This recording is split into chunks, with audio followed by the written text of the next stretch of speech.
Bonsoir et bienvenue dans votre journal. Voici les titres. Le gouvernement en déplacement à Port Moresby avec des entrepreneurs du pays pour une conférence économique. Les enjeux avec notre envoyé spécial en Papouasie-Nouvelle-Guinée, Duke Menangou. 273 millions de francs saisis en 2017. Il s'agit de biens immeubles, de comptes bancaires ou de biens mobiliers. Un travail mené par le groupe d'intervention régional. Leur objectif, lutter contre la délinquance souterraine. Comment procèdent ces gendarmes? Réponse dans quelques instants. Et enfin, la Transcalédonienne, après une course, un bon massage fait toujours du bien. Et c'est au village animé que ça se passe. Nous irons à la rencontre des bénévoles préparant ce village dans le feuilleton de la semaine. Mais avant de développer ces titres, l'affaire Tamaï s'est poursuivie aujourd'hui aux assises.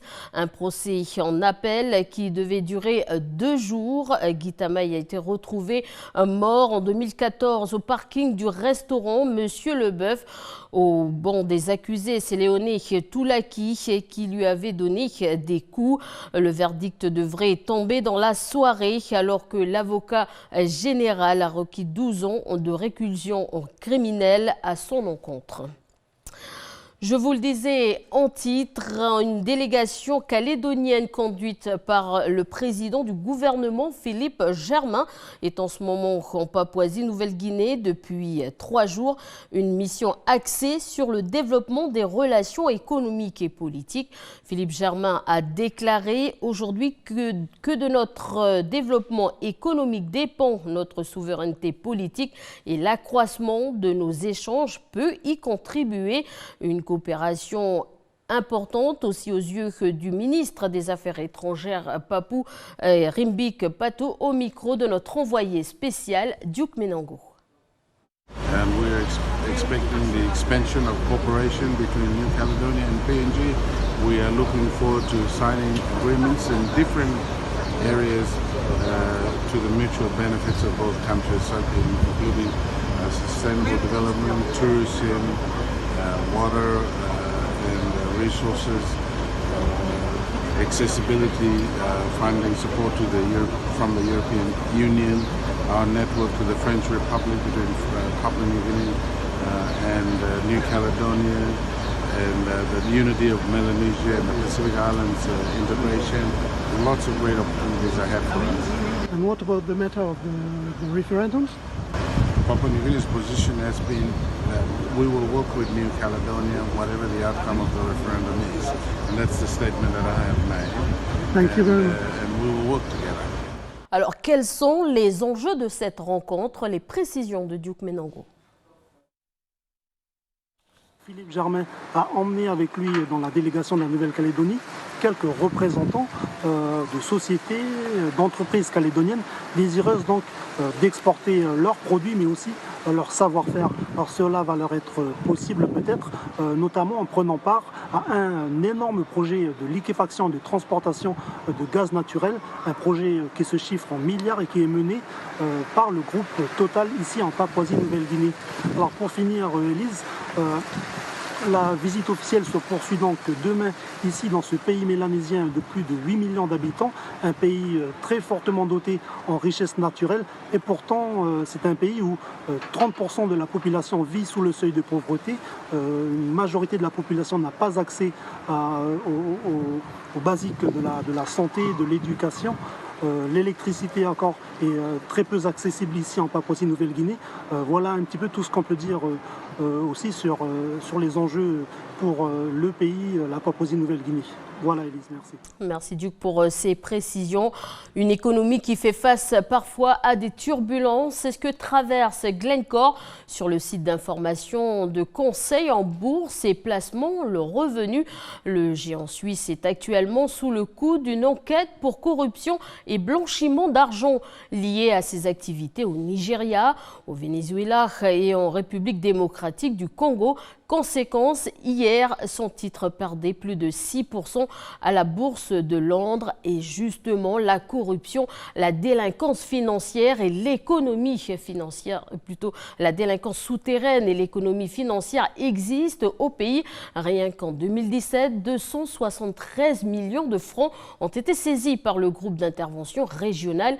Il s'agit là de biens immeubles, de comptes bancaires ou encore de produits de placement. Comment un réseau est démonté? Pour en savoir plus, nous sommes allés à la rencontre des enquêteurs du groupe d'intervention régional basé à Nouméa. Le reportage de Lindsay Wamo. La fraude fiscale, le blanchiment d'argent, l'escroquerie. La délinquance en col blanc, c'est l'affaire de la police et de la gendarmerie nationale, mais aussi du GIR, le groupement d'intervention régionale de Nouvelle-Calédonie. On a rendez-vous avec la DSF et il veut te voir justement pour l'affaire des ventes d'alcool. Voilà, pour savoir comment on peut traiter ensemble et justement cette transmission de pièces de la part du parquet et tout ça pour qu'ils puissent commencer à travailler. Composé de 6 personnes, le GIR a pour mission d'appuyer les enquêteurs dans la lutte contre l'économie souterraine. Le GIR intervient sur la partie de l'enquête dite enquête patrimoniale. Par exemple, la police reçoit une plainte. Monsieur X est suspecté d'avoir détourné de l'argent public. La police prend la plainte et lance la procédure d'enquête. Le GIR vient alors en sous la demande soit du procureur de la République, du juge d'instruction ou du haut-commissaire. Le GIR peut alors prendre en filature Monsieur X, le mettre sur écoute téléphonique pour recueillir des renseignements, réquisitionner les administrations comme les banques pour avoir accès au compte bancaire de Monsieur X et enfin saisir les biens mal acquis ou ayant servi à des fins illicites. Les biens saisis sont vendus et l'argent donné à l'Agrasc, une agence de l'État. Dans le cas où il y aurait des victimes, l'agence les indemnise avec l'argent récolté. Pour les infractions les plus graves, les peines peuvent aller jusqu'à 5 ans de prison. Les peines principales pour les délinquants restent donc souvent la confiscation des biens mal acquis. Les risques de récidive existent, mais d'une manière générale, ça va surtout dépendre du délinquant et de la nature des infractions qui sont commises. Dans le cadre d'un trafic de stupéfiants, les risques de récidive sont très importants. En revanche, dans le cadre d'abus de biens sociaux commis sous couvert de la gestion d'une société, à partir du moment où vous avez une interdiction de gérance qui est prononcée par la juridiction de jugement, il est compliqué de récidiver. Le risque de récidive existe, mais il n'est pas significatif. Les enquêtes durent 6 à 7 mois. L'année dernière, c'est plus de 274 millions de francs CFP saisis sous la forme de biens immobiliers. Depuis sa création en 2011, le GIR a géré 85 affaires. Cette année, le GIR en a 6 à résoudre. Voilà des malversations qui sont aussi parfois mises en lumière par les médias. Les précisions dans le web préparées par Natacha Ogi. Journalistes, professionnels de l'information, sont parfois à l'origine de démantèlement d'affaires de délinquance financière. En voici 2 exemples. En 2012, c'est Mediapart, un site d'information français, qui fait la lumière sur l'affaire Cahuzac. Le média avait affirmé que le ministre des Budgets, Jérôme Cahuzac, détenait un compte non déclaré en Suisse.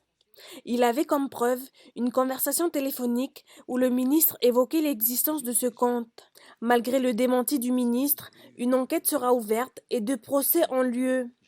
Le ministre est finalement condamné pour fraude fiscale et blanchiment de fraude fiscale en mai dernier.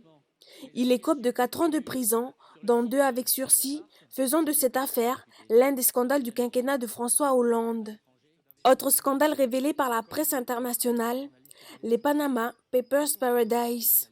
En 2016, 109 médias, regroupés dans le consortium international des journalistes d'investigation, dévoilent des millions de documents liés à la création de sociétés offshore situées au Panama. Des fichiers qui prouvent que plus d'une centaine de milliards de francs CFP d'impôts sont partis en fumée et qui impliquent plusieurs personnalités politiques, des célébrités et stars de cinéma, de foot ou encore des dirigeants de pays. Voilà, et pour revenir au pays, les saisies du groupe d'intervention régionale s'annoncent exceptionnelles cette année.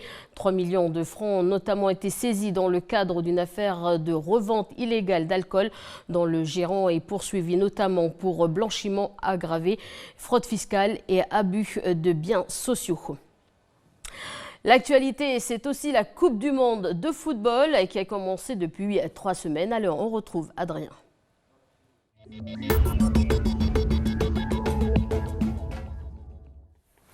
Alors, Adrien, bonsoir. L'Angleterre se qualifie face à la Colombie. Pareil pour la Suède face à la Suisse. On a déjà la photographie des quarts de finale. Exactement. Et tu vas la voir, cette photographie des quarts de finale. Et voilà. Uruguay-France, donc ça, on le savait déjà. Belgique contre le Brésil, également Russie-Croatie. Et les matchs d'hier, Suède-Angleterre. Les Anglais qui ont eu très chaud face à la Colombie. Un partout, les Colombiens ont égalisé à la dernière seconde, mais au pénalty, ce sont les Anglais qui passent. Et je voulais revenir, moi, sur une équipe, c'est le Japon qui a été battu contre la Belgique. Voilà. D'ailleurs, j'ai un coup de cœur pour les Japonais qui ont nettoyé le stade, mais aussi leurs vestiaires. Eh ben écoute, tu as tout dit. Malgré. On a le même coup de cœur. Voilà, les supporters, après la défaite contre la Belgique, qui nettoie le stade. Voilà, tu l'as dit. Et voici très propre. La photo du vestiaire des Japonais après leur match contre la Belgique. C'est juste exceptionnel. À savoir, Élise, que lors d'un match, les joueurs, ils se mettent des bandes, ils se mettent des pansements, ils se mettent des scotch, ils enlèvent leur maillot de sac plastique et tout traîne à la fin du match. Normalement, ça, c'est le vestiaire qui est neuf. Donc là, les Japonais, ils ont vraiment tout nettoyé. C'est vraiment incroyable pour une équipe, c'est vraiment un manque de respect. Pardon. Hop. Et Adrien, les roulades de Neymar ont encore frappé ce soir. Exactement. On va parler du Brésil et de Neymar, comme tu l'as dit. L'attaquant brésilien, il est très moqué. On l'a vu lors d'une précédente vidéo. Dès qu'il y a faute sur lui, il roule. On ne sait pas quand est-ce qu'il va s'arrêter. Lui, il s'est défendu et il a dit, écoutez, moi, je ne parle que de football. Bon, bah, écoute, il y a un ancien international. Si j'y arrive, comment on fait? Comment on s'organise? Ah, voilà. Hop. Il y a un ancien international français qui s'est encore moqué de lui parce qu'il s'était déjà moqué de lui sur sa coupe de cheveux. C'est Eric Cantona, vous l'avez reconnu. Je vous laisse regarder la vidéo. This is my new luggage. I called it Neymar. Because of the color, but mainly because of this. You barely touch it, and it turns round and round for hours. By the way, Neymar, you are a great player and a great actor. But be careful with the continuity mistakes. If you are hit on your right shoulder, you cannot be crying in pain holding your left cheek. Oui, il a un peu exagéré là, à la fin. Il a un peu exagéré, mais bon, ma foi, en tout cas, il lui donne des conseils d'acteur. Eric Cantona qui est maintenant devenu un très bon acteur. Voilà. Et donc, on a les rendez-vous pour les quarts de finale, c'est ça? Il n'y aura pas de match ce soir. Hein. Non, il n'y a pas de match ce soir. Tu vas pouvoir dormir jusqu'à toute la nuit. Tu vas pouvoir faire enfin une nuit entière, Élise, ça, c'est la bonne nouvelle. Non, le premier match, le premier quart de finale, c'est la France contre l'Uruguay, c'est vendredi. Et donc, du coup, je voulais revenir sur ce match, France-Uruguay, et notamment sur Griezmann. On l'a entendu dans les conférences de presse, il est très attaché à la culture uruguayenne. France-Uruguay, c'est le premier quart de finale. Pour plein de raisons, son premier entraîneur, quand il a signé en pro à la Real Sociedad en Espagne, son entraîneur était uruguayen et il a pris cette culture uruguayenne. Et Antoine Griezmann, il boit énormément de maté. C'est une infusion qui est typique en Amérique du Sud. Voilà, et son coéquipier à l'Atlético Madrid, Godín, qui est parrain de sa fille. Et donc du coup, ça se chambre sur les réseaux sociaux. Le match a déjà commencé par médias interposés, c'est pas par les réseaux sociaux. Et Suarez qui a répondu à Griezmann, parce que Griezmann il a dit qu'il était uruguayen, moitié français. Suarez a dit Griezmann ne connaît pas le sentiment d'être uruguayen, il est français. Le match a déjà commencé. Élise. En tout cas, on le verra sur le terrain. Merci Adrien. Et puis, on te retrouve demain. On reste dans le sport et pour la suite de notre feuilleton, découvrez la préparation des bénévoles pour le village animé à la Transcalédonienne. Chaque année, les participants s'y retrouvent pour reprendre des forces ou se faire masser. Un lieu convivial au bord de l'eau. Le reportage d'Océane Zobler.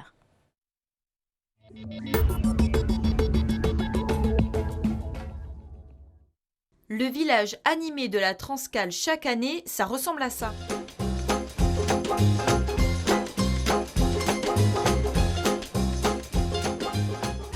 Départ imminent. 5, 4, 3, 2, 1, 0.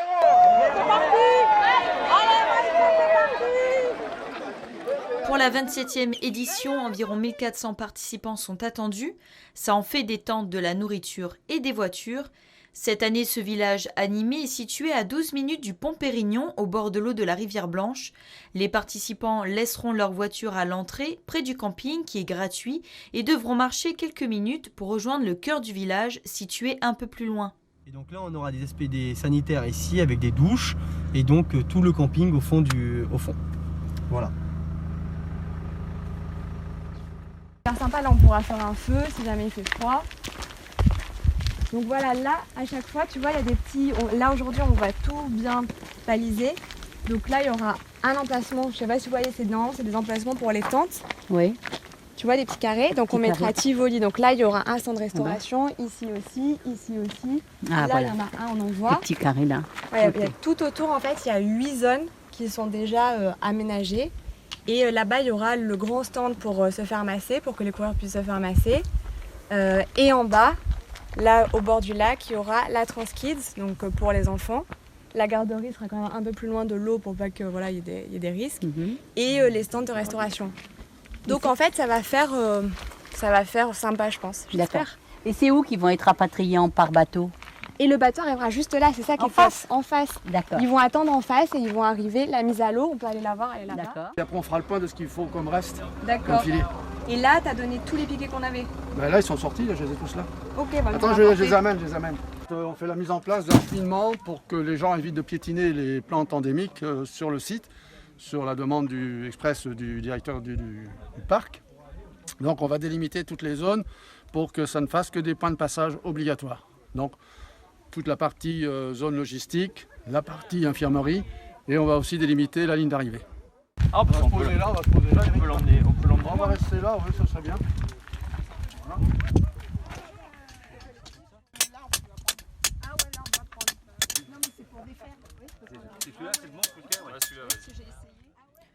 Pour le village, une trentaine de bénévoles sont présents. La bonne ambiance est toujours au rendez-vous. L'occasion pour Elisa, kinésithérapeute, de pratiquer pour la première fois sur le terrain et de donner la main. Je vais suivre des sportifs sur l'effort. Parce qu'au cabinet, je les vois souvent 1 semaine ou 2 semaines après, les entorses, tout ça. Et là, ça va être à chaud, pouvoir voir comment leur faire prolonger la course avec un petit strapping. Voilà, ça peut être intéressant. C'est ici que les coureurs de la Transmobile arriveront par bateau à la fin de la course. Samedi soir, ils pourront, avec tous les autres participants, se faire masser et déguster de bons plats, mais ce n'est pas tout. Cette année, un film du Festival du cinéma de La Foi sera projeté sur écran géant, de quoi passer un bon moment et reprendre des forces avant la suite de la course. Voilà, donc demain, pour le dernier volet de notre feuilleton, nous irons à la rencontre des habitants des tribus de Yaté. Eux vont assurer le repas des coureurs. Si le sport réunit, la culture aussi, les artistes se sont retrouvés toute cette semaine au Forum des artistes à Canala. Au cœur de cette rencontre, l'histoire du bambou gravé, un savoir ancestral que veut ressusciter aujourd'hui Paula Boa, spécialiste du bambou gravé. Le reportage de Vanessa Kédé. Non, il y en a un, celui-là, là, il y a plein. Celui-là, c'est le même, hein? Oui, c'est le même, voilà. Celui-là, il est utilisé pour faire les traverses des maisons. Là. Voilà. Puis, oui. Il est gravé déjà sur ça. Voilà. Sur les 360 genres de bambous présents au pays, 3 sont endémiques. C'est sur ces bambous qu'autrefois les vieux gravaient, mais ils les utilisaient aussi pour faire autre chose. Ça servait aussi non seulement pour transporter, pour bâton de voyage, comme disent les... Mais ça servait aussi de récipient pour l'eau, mais aussi pour cuisiner. Voilà. Mais dans l'aspect, on va dire, l'aspect sacré, c'était un élément qu'on peut retrouver dans la fabrication du couteau à igname, qui rentre dans le rituel. Comme ces pennes qui leur servaient autrefois de brosse à cheveux. Et celui qui va être gravé, on pense, moi j'en suis pas sûre, mais on pense, c'est ce que disent les écrivains, les premiers écrivains qui vont se pencher dessus, vont dire que c'était une manière pour eux de garder l'histoire, de transmettre l'histoire. Cependant, après les grandes guerres qui ont touché le pays en 1878 et 1917, cette pratique a disparu du quotidien. Ce n'est qu'en 1975, lors de la préparation du festival Mélanésia 2000, que le bambou, et notamment le bambou gravé, renaît. Et donc d'où le travail de se réapproprier cette technique qui se rapprochait de... Parce qu'on n'a pas de technique picturale chez nous. On n'a pas ça là. On n'a que la sculpture, le tressage, voilà. Et le seul élément qui était en rapport avec le dessin, c'est la gravure sur bambou ou les dessins sur pétroglyphes. Voilà. Travailler le bambou gravé, c'est important pour ne pas perdre un savoir-faire. Mais surtout, si certaines choses ont disparu, la transmission de son identité, c'est une suite logique de l'histoire. Et enfin, on reste dans la culture, un rendez-vous calédonien à ne pas manquer. Antoine Reiss reçoit Pierre Gop, dramaturge, écrivain et poète kanak, dans notre émission Bienvenue dans la bande consacrée à l'actualité. Et son actualité, c'est sa nouvelle pièce « Moi, je vote blanc ». Est-ce une provocation? La réponse de Pierre Gop, un extrait de cette interview. C'est justement une bonne provocation. C'est une provocation constructive. C'est une provocation qui va aller chercher l'élu ou le politique dans son monde tranquille, de revenir et de donner une parole simple, une parole que tout le monde comprenne. Parce que le peuple a besoin d'une parole vraie, mais aussi d'une parole sincère, mais aussi d'une parole très simple, qu'ils comprennent, qu'ils assimilent pour pouvoir répondre à l'appel du 4 novembre.